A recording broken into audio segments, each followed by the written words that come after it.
Maka akhirnya persoalannya ialah kita tidak bercakap siapakah Mak Indra. Pada pandangan saya tidak peduli sama ada dia beraliran A atau dia beraliran B, dia berfahaman komunis atau dia beraliran sosialis, atau dia duduk di sebelah kiri atau dia duduk di sebelah kanan.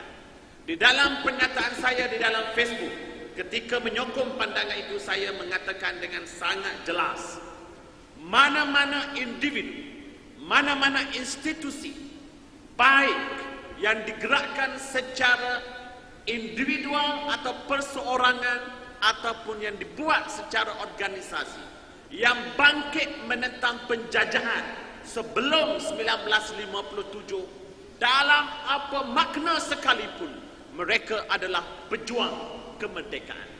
Kita tidak peduli sikap yang mereka pilih. Saya menyatakan dengan jelas, kita tidak boleh berbincang terhadap sikap yang mereka pilih. Sebagaimana seorang pelakon memilih sikap mereka ketika hendak membawa satu watak. Bukan persoalannya.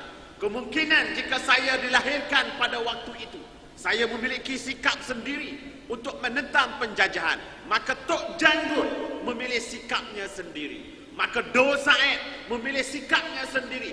Tidak mungkin Dor Said boleh berkomunikasi dengan Tok Janggut, dengan Syahid Abdul Rahman Limbong dan Rosli Dobi. Umur yang berbeza, gerak yang berbeza, bahasa yang berbeza, daerah yang berbeza, pemikiran yang berbeza, ilmu yang berbeza. Rosli Dobi berada di Sarawak dengan sikap yang dia pilih. Datuk Sago berada di Perak dengan sikap yang dia pilih. Maka demikian jugalah Mak Indra dengan sikapnya, Samsiah Fakih dengan sikapnya, almarhum Dr. Burhanuddin Al-Helmi dengan sikapnya. Setiap orang ketika itu memilih sikap masing-masing, tetapi matlamatnya cuma satu, menentang British, yaitu penjajah. Maka mereka adalah pejuang kemerdekaan. Maka sesiapa, tidak kira dia parti politik, tidak kira dia individu, tidak kira dia sejarawan, tidak kira dia ilmuwan, yang menentang fahaman ini, maka mereka bukanlah orang yang sepatutnya menerima tanggungjawab untuk meluruskan persoalan sejarah. Saya mengatakan dengan jelas, mana-mana orang yang mengatakan Mak Indra bukan pejuang kemerdekaan, maka mereka adalah orang yang tidak bertanggungjawab.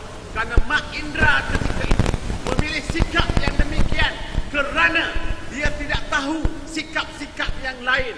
Kerana Tok Janggut tidak mungkin dapat mendidiknya. Kerana Dor Said dalam period yang berbeza, maka sudah pastilah setiap orang yang lahir pada waktu itu memilih sikapnya. Adakah sikap yang betul hanya sikap Datuk On? Tidak mungkin.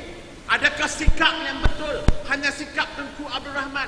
Tidak mungkin. Kita tidak menafikan Datuk On memilih sikap yang demikian, Tengku Abdul Rahman memilih sikap yang demikian, Rosli Dobi memilih sikap yang demikian. Semua ini bermaksud, semua ini dari almarhum Tok Janggut singgah kepada Dor Said, sampailah ke Syahid Rosli Dobi, sehingga Tengku Abdul Rahman kita anggap sebagai pejuang kemerdekaan, sebab mereka berjuang menentang penjajah.